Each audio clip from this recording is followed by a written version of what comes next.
A United Nations Human Rights Committee has castigated the Victorian government and police over the case of a woman who was bashed senseless by police officers.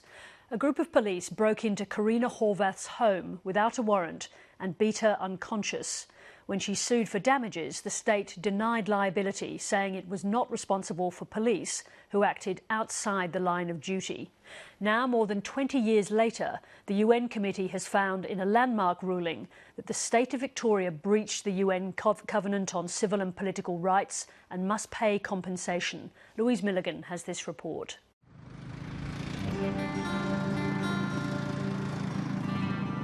It's 18 years since the event that changed Karina Horvath's life. For the first few years, I was very withdrawn, I was very nervy.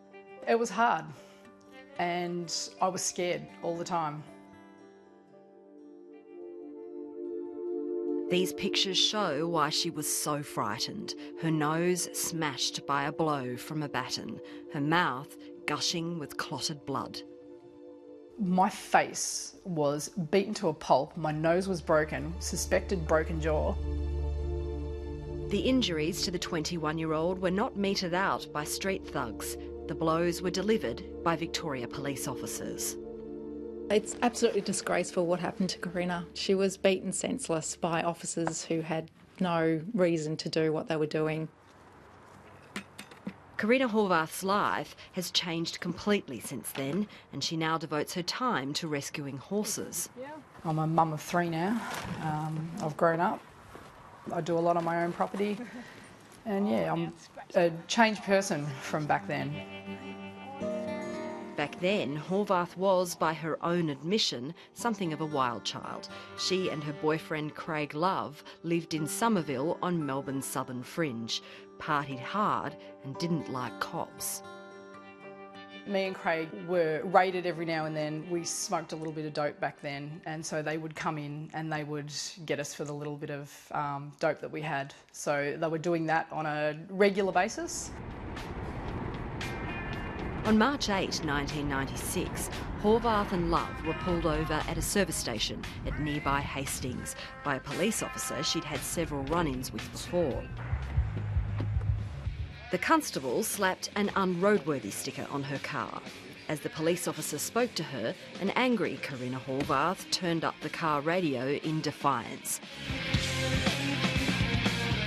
After the officer left, she drove home. The next evening, Constable David Jenkin and his partner Stephen Davison turned up at Karina Horvath's home, wanting to see her car. She declined and they began to struggle. Well, I grabbed him to stop him. I just put my hands up to stop him from going around the back. He left hand marks, finger marks around my neck, and by memory I'd ripped his shirt. Later that night, 8 officers turned up at Karina Horvath's home. And all I remember hearing was, "We want Karina." And it was just bang, bang, bang. And I just thought, shit, I packed myself. Despite not having a warrant, Constable Jenkin and the officers broke down the door and charged through the house. He made a V-line straight for me, apparently. Didn't worry about anyone else. He knew exactly who he wanted. He wanted me. Karina Horvath doesn't remember what happened next, but several witnesses described it in court. Jenkin had handcuffed me and he had punched me in the face probably close to a dozen times while I was handcuffed, and he was on my back. And Sergeant Christensen had walked past and smacked me in the nose with a baton, and that's where my nose split. So yeah, between the pair of them, they'd got into me good and proper. Karina Horvath was arrested for resisting police and then taken by ambulance to hospital. 11 charges against her laid by the police that night were all thrown out. The court learned the officers fabricated evidence. The police had lied on matters of major significance and also had in fact lied to the Ethical Standards Department as part of the original disciplinary process that they went through. Volume 1 to Volume 8. Karina Horvath sued. She and others injured that night won, with the court awarding more than $300,000 in damages. The judge was scathing about police. And I find that Jenkin, in his conduct, showed the most high-handed approach accompanied by excessive and unnecessary violence wrought out of motives of ill will and a desire to get even. Overall, it was But that was not the end of the matter. The police wouldn't pay. These police officers, I've got to say, one went bankrupt, the main offender went bankrupt, and the other three officers all cried poor, they had no money. Despite the brutality of the police officers' actions, the state of Victoria appealed on the basis it wasn't liable to pay compensation because the police acted outside the realm of their duties. And the state won, so Carina Horvath did not receive her damages. Where's the assault charges? If it's that bad and they acted out of the scope of their duty, where is the assault charges that Jenkin, Davison, Christensen should be suffering? Carina Horvath's solicitor, Tamar Hopkins, says her case is not unique. Unfortunately, time and time again, stories of heavy-handed, violent treatment meted out against people who have been arrested by police are told to community legal centres, lawyers, barristers across this state. In 2008, Carina Horvath's lawyers took her case to the United Nations Human Rights Committee.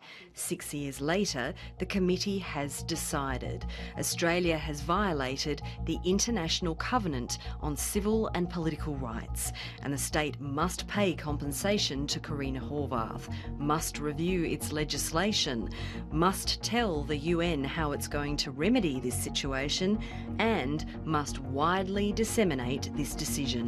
A state cannot elude its responsibility for violations of the covenant committed by its own agents. It's a vindication of the stance that we took, that Victoria was a signatory to the covenant.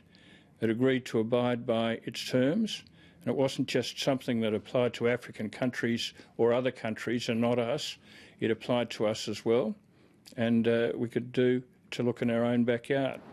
In December, the law will change to mean that if a claimant against a police officer who acts wrongfully on the job is unlikely to ever get their money and has exhausted all avenues, then the state must pay. Lawyers say this will still be an expensive and lengthy process. None of the officers who beat Carina Horvath lost their jobs. In fact, they were all promoted, and 2 are still working for Victoria Police. It's an extraordinary contradiction that the state would say that the officers were behaving with such willful disregard and disrespect for a person, and yet continue to employ them. The UN decision also requires that Victoria Police reopen its disciplinary proceedings against the officers. The state of Victoria has 180 days to respond. We expect the Japanese to comply with the decision of the International Court of Justice on whaling. It would be very hypocritical for the state to say, oh no, we're not going to abide by this decision because we don't like it.